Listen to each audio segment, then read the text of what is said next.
Hello बच्चों, let's read a given question. The question says an AC source having EMF that is epsilon equals to epsilon naught cos 100 pi t plus cos 500 pi t is connected in series with a capacitor and a resistor.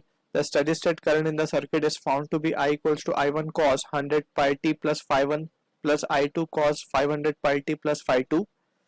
Option 1 given I1 is greater than I2, option 2 I1 is equals to I2, option 3 I1 is less than I2, option 4 the information is sufficient to find the relation between I1 and I2. So इस question में we need to understand about the concept of the steady state condition for a capacitor.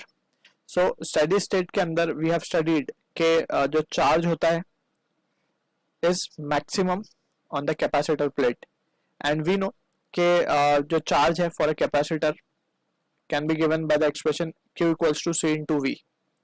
ठीक है. So from this situation we can say कि at any instant, क्योंकि हमें instantaneous value given है for a EMF, so we can say Q can be written as C into epsilon and यहाँ पे जो epsilon की value है it is epsilon naught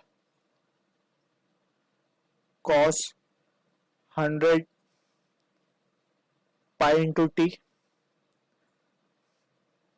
plus of cos 500 pi into T. ठीक है, ये value हमें गिवन है. So this is the value of Q. Now to get the value of current, अगर हम करंट की बात करें सो करंट क्या होता है, basically current is nothing but it is the rate of flow of charge that is dq by dt. So just हमें above equation को we have to differentiate. So we can say c epsilon naught तो constant value है.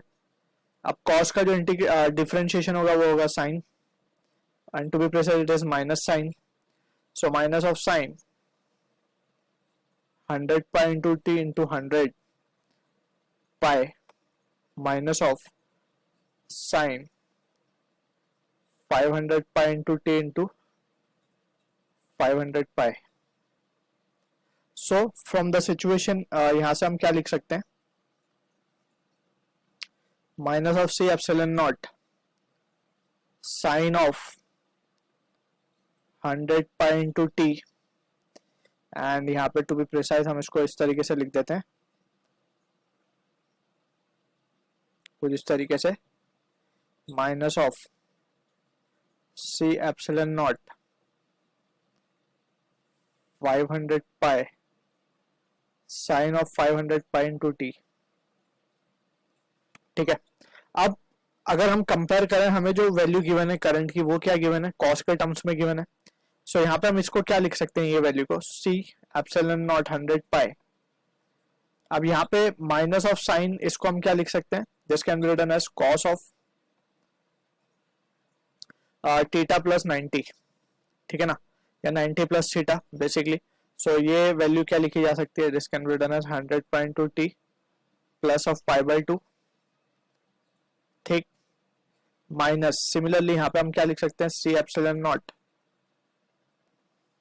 और to be precise it will be plus c epsilon naught 500 pi, और उसके साथ जो bracket में आएगा वो आएगा cos of 500 pi into T plus pi by 2. सो ये वैल्यू हमें मिल रही है यहाँ पे. एंड टू बी प्रिसाइज यहाँ पे we have to be careful, ये कुछ इस तरीके से होगा. Yes. So this is the answer we are getting for the question. अब यहाँ से ये एक्सप्रेशन को हमें कंपेयर करना with the given expression. So we can write, ये एक्सप्रेशन से हम कंपेयर करेंगे. So we can say on comparing हम देख सकते हैं I1 की जो वैल्यू आ रही है, I1 is coming out to be 100 pi c into epsilon naught, और I2 की जो वैल्यू आ रही है वो आ रही है 500 पाई c into epsilon naught. ठीक है. सो क्लियरली यहाँ से हम देख सकते हैं कि I2 is greater than I1. सो जो कि मैच होता हुआ दिख रहा है ऑप्शन 3 के साथ. So I hope you understood the solution. All the best.